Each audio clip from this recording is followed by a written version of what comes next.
It's been a long time since the Ashley recapped an episode of Sister Wives. As fans know, Christine was able to step over the pathetic heap of top Raymond curls, ego, and unsightly lip blemishes that is her ex Cody, and move on to marry David.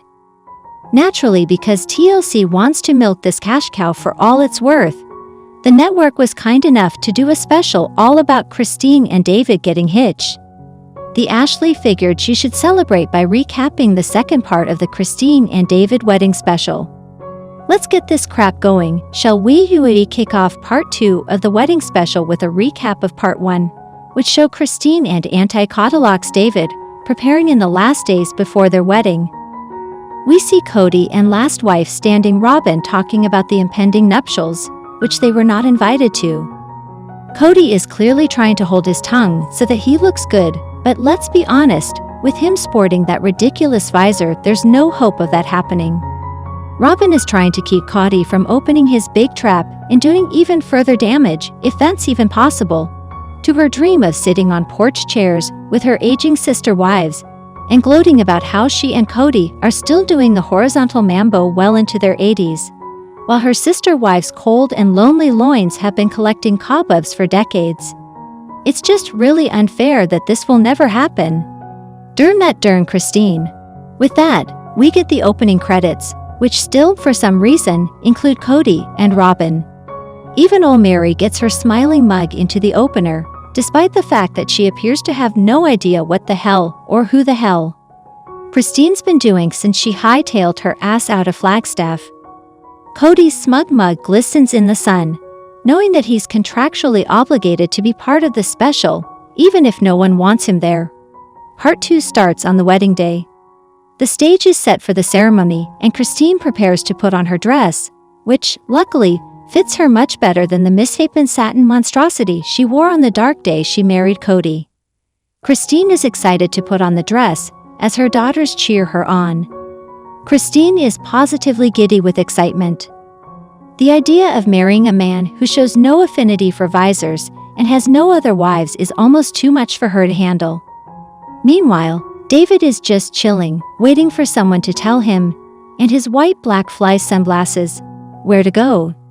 David is hanging out with the assorted husbands of the Brown family girls. There's my Kelty's husband, Tony Tacos for 200 people Padron, and Maddie's husband Caleb. I almost got a restraining order to keep Cody away from me. Brush. Advising David how to be a good husband in this family. Basically, don't be Cody. The girls have Christine all dressed and ready to get married.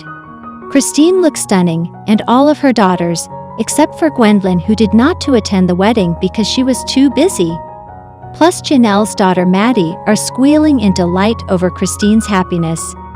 David's daughters are preparing to walk him down the aisle at the ceremony. Thankfully, they told him to ditch the Flavortown Sunnies. The music starts and a whole troop of the couple's granddaughters head down the aisle, followed by David and Christine's kids and other family members. Christine and Cody's youngest daughter, Truly, struts the hell out of a black outfit and serves as the ring bearer. Finally, Christine appears and starts walking down the aisle with her only son Peyton. He tells her that David is a good man. David looks genuinely thrilled to see his bride. Christine's dad takes over and escorts her the final steps of her walk down the aisle. Janelle explains that Christine's dad, Rex, is still big on polygamy, but he supports Christine's decision to leave Cody and marry David.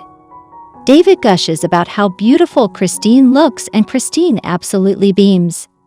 I guess if I had spent 30 years with a man who kept shaming me publicly on TV for eating nachos one time decades ago, I'd be pretty damned happy to have my man tell me I looked good. David's son-in-law, Corbin, is the person marrying the couple, and he begins his speech talking about how great David is and how he spends his free time plowing driveways for single mothers and whatnot. All while Christine is making sex eyes at David. Finally, it's time for the I-does. David promises to embrace Christine's talents and her flaws, and presumably not shame her for any natural-related activities as long as they both shall live. David agrees, and then Christine says her I do as well. Truly delivers Christine's non-clada wedding ring and tells her, "You deserve the best, mother." In a confessional, Christine makes a point to tell us that all 13 of her children are protective of her, intentionally leaving out the 5 Roblets. They exchange rings and are finally pronounced husband and wife. Christine decides to seal the union with a full-on French kiss. She jams her tongue all the way into David's soul as the audience watches uncomfortably. Someone please go check on poor Rex, Christine, and David's poor blue-balled loins make their way back down the aisle as the crowd cheers. Meanwhile, back on the sad hallowed grounds of Cody and Robin's mansion, the curled one is informing the cameras that Christine doesn't need his permission to marry another dude. He then states that he's only concerned for his children and how they're treated in the relationship with David. Bro. Now you're concerned for your children? I'll give you a lifetime supply of spray mousse if you can legit name all of your children without any help from Robin. Cody says that his kids are now old enough to be fine in their dealings with David. To Cody's credit, he admits that he hasn't really spent enough time with David to judge him. He tells the cameras that he's only met David once, so it's hard to answer these questions, which are surely prompted by an over-eager producer.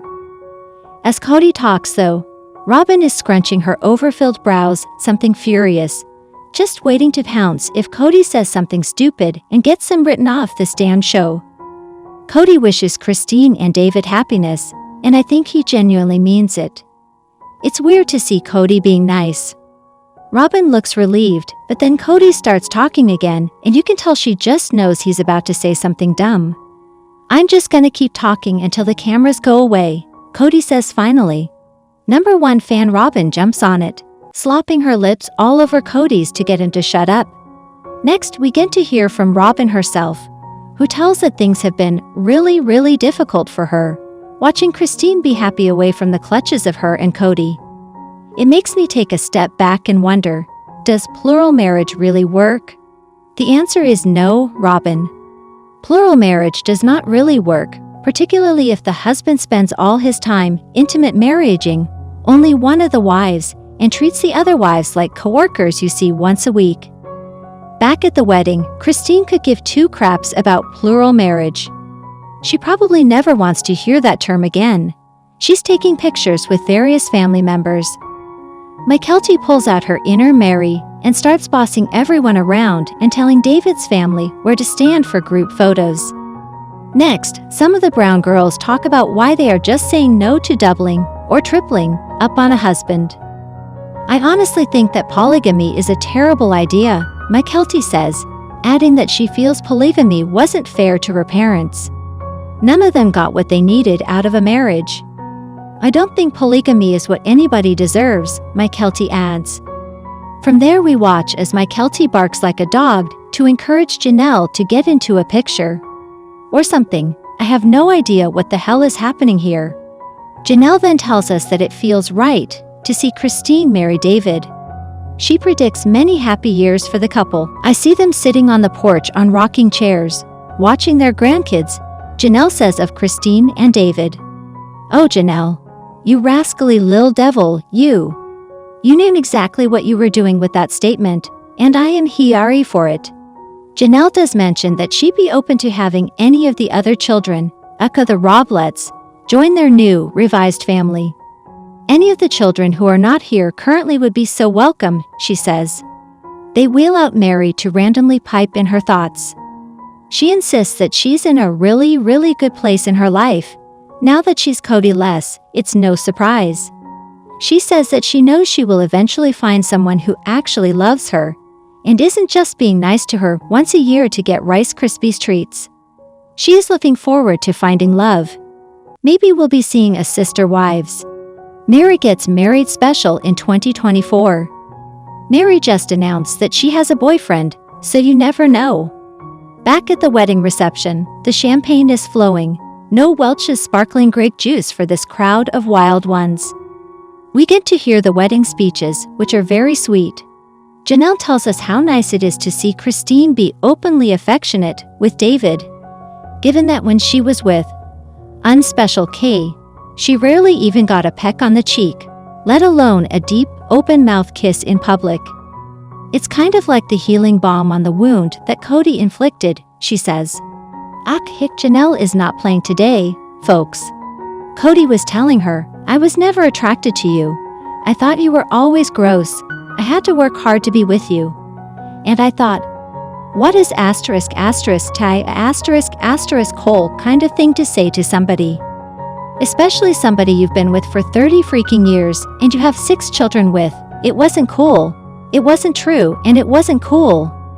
David has kind of come in and fixed all of that, and she feels loved, Janelle adds. She feels seen, she feels attractive. She feels all of the things you should feel with your spouse. It's kind of come to this nice, happy ending right here. Mary comes back to say her own nice things about Christine. I think she deserves a happy ending, especially after the last couple of years, with all of this stuff coming out that Cody has been saying about her. Mary tells us she deserves to be happy and have somebody who really loves her. Next, we hear from Cody, whose hairline in this scene is, like everyone else in his life, appears to be running away from him. He tells us that Christine put a lot of emotional energy into finding a soulmate, and it appears that she may have found it in David. Cody actually wishes the couple a wonderful wedding day, which is nice. Janelle's son Gabe tells us that he's never seen Christine as happy as she is now with David. That's no slight to my dad, he insists. I think they really tried and he gave it a hard go, and they really did love each other. Next, Mary tells us that the Brown family really shines at weddings when it comes to getting down with their bad selves on the dance floor. Cody even admits that he's sad to have missed the Brown family mosh pit and wedding dance floor tear-up. Cody seems to wish that he could have been out there, curled ponytail flying and crazy feet flapping with the rest of the family. Then he remembers that the rest of the family pretty much hates him, so, yeah. Robin then tells us that Cody is always trying to get her to go out and kick up her heels at a dance club, but she's not into it. She says she's tired of being the pole while Cody dances around her. That's a visual I didn't need, but thanks, Robin. Robin, never one to have the spotlight or eyebrow pencil stolen from her, says she would be willing to dance with Cody, but only if they take a dance class together so he can learn how to be a good dance partner. Back at the wedding, to Christine's absolute delight, a flash mob emerges on her dance floor. Now anyone who has watched Sister Wives since the Las Vegas wet bar days knows that Christine loves herself a damn flash mob. This time, however, we are not subjected to watching Cody, Mary, and Robin all shake their groove things as part of it. Christine is over the moon that her wedding guests have done this for her. David looks confused and honestly a little scared, probably realizing his life is soon going to include more choreographed dances than any man's life should. Next, Christine and David cut their 3 cakes, and Christine puts cake into David's mouth and then is seemingly trying to get it back out, using her tongue. Glorious. No wonder old Codda didn't want an intimate marriage with Christine. This gal is a vixen, and no amount of Lil Blue pills would have helped him keep up. Everyone starts dancing, and Christine throws the bouquet, which is caught by David's sister. The sister is absolutely thrilled and is clearly hoping to soon get herself a man who lets her fish wedding cake out of his mouth, too. Gabe and Savannah come back on to talk about how much fun the wedding was. For the first time in a long time, it felt like the real Brown family was back, Gabe says. Everyone was there, and it made me feel very complete because we had our family back together, Gabe adds, driving the knife into Cody's Robin's kidneys just a little bit deeper. Everyone was so happy to be around family again. That's something we haven't had in a really long time. Next, they bring out a chair and sit David down in the middle of the dance floor. Jared, David's friend, comes over and does a sexy time lap dance on the poor groom. After that, Christine decides to take a turn and legit hops on this man and starts dry humping the bejesus out to him in front of a group of wide-eyed kids. After Christine is down rubbing her nethers on David, he looks like he's about to have a stroke. This poor dude then has to get up in front of all his friends and act like he's fine. Someone toss him a book or something for his lap. It was hard to believe that Christine was raised religious for so many years because that was, I think they kind of forgot people were there. David's son-in-law, Corbin, tells the cameras. Janelle is honest and tells us that she and her kids were weirded out by Christine's showgirls-style dance moves. But Janelle being Janelle is just like, whatever floats your boat, as long as I don't have to do it. Christine tells us that her wedding to Cody was very different from her and David's wedding. It was very quiet and only had immediate family in attendance. In our church, the plural weddings just aren't celebrated, she says. Janelle's son Hunter tells us that he's so happy to see Christine get the fairy tale wedding she's always wanted.